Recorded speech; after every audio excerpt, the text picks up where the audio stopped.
La subvention salariale sera en place jusqu'à la fin août. Mais pour favoriser la relance économique, la mesure aura besoin de quelques changements. Au cours du prochain mois, on va travailler avec les représentants des entreprises et des travailleurs pour effectuer les ajustements nécessaires. On va notamment se pencher sur le seuil d'admissibilité d'une perte de 30 %. Et pour que la subvention soit la mesure phare de la relance économique, des critères d'admissibilité seront assouplis.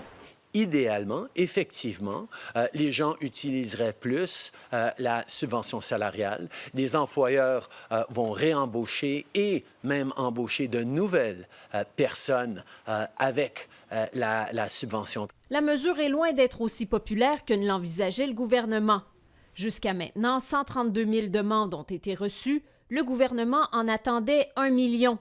La mesure a coûté 3,3 milliards de dollars, alors que les libéraux avaient chiffré 73 milliards. En tout, 1,7 million de travailleurs sont payés grâce à la subvention. Le gouvernement débourse 75 % de leur salaire jusqu'à 847 $ par semaine.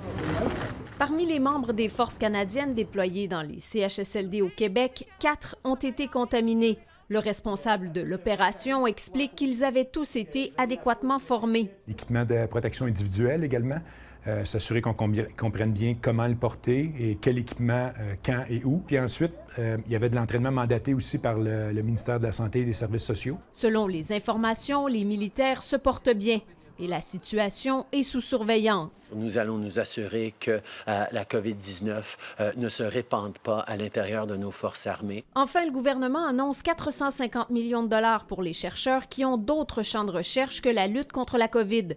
Le fédéral craint, entre autres, la fermeture de laboratoires partout au pays. Michèle Lamarche, TVA Nouvelles, Ottawa.